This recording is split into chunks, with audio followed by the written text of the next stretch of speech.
What's up, guys? We're going to start a new series on this channel. So this one's just going to be for me talking about boxing, more or less, right? Or whatever else I can think of. But yeah, I'm into my self-improvement. I'm into bettering myself. But at the end of the day, I've got other interests. And if you are also interested in this and you want my analysis or whatever, let me know. But we have the fight of the century next week. I have been waiting a long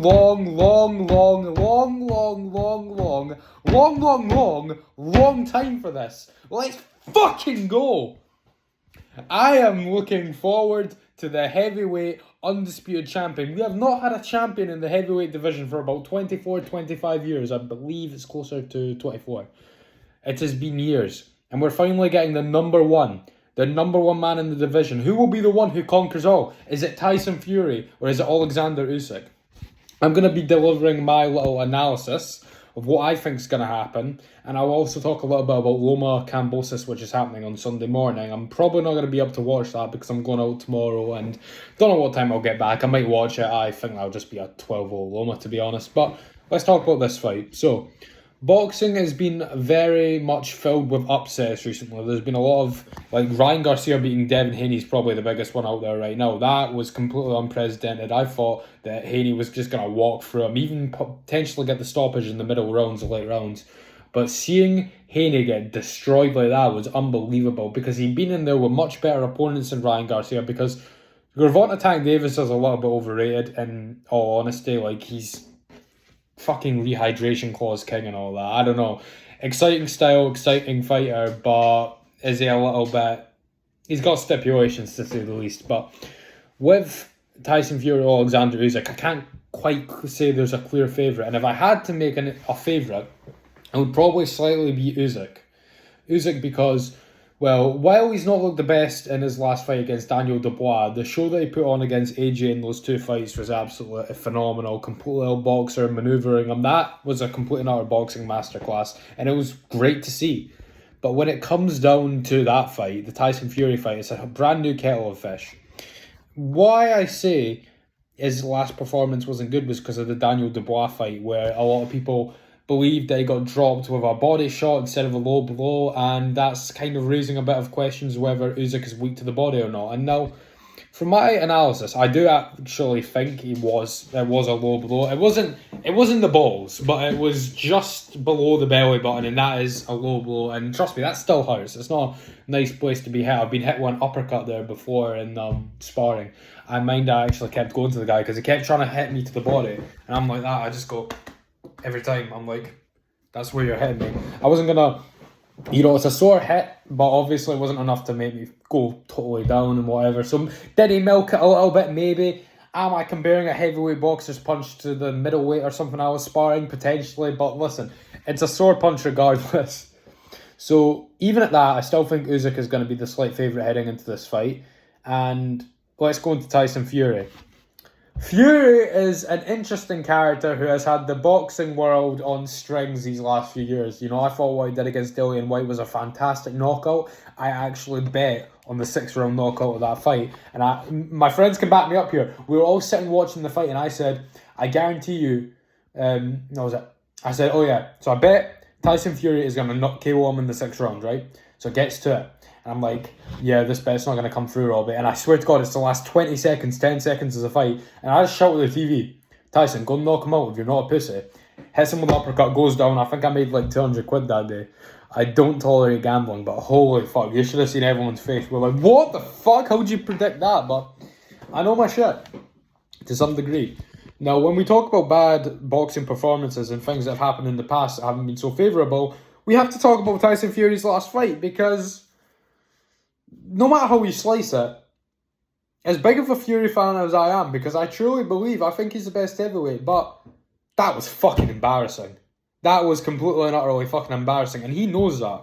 But at the same time, I think he needed that because it was the biggest wake-up call he could have. When Fury is the underdog, when he is not the favourite, that's when you see him perform his best. When he is the guaranteed favourite to win the fight, he doesn't do that well. And his 2 warm-up fights before he fought Wilder in 2018, I believe it was Panchetta and someone else.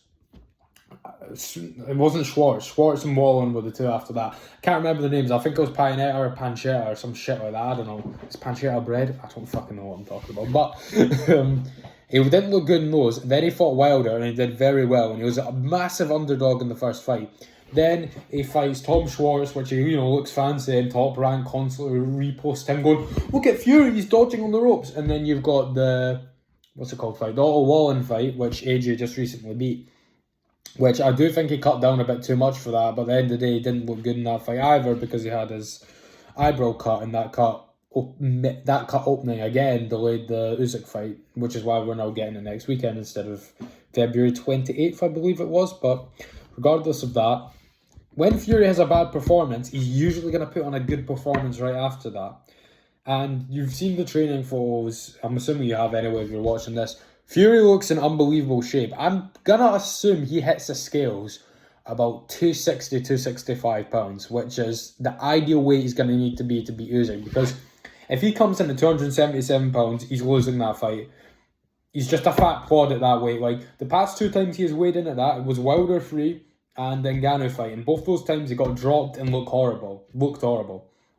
Chisora fight, I'm unsure what he weighed in that, but I know the White fight, it was about the 263, 265 area. And I thought he actually was really good in that fight.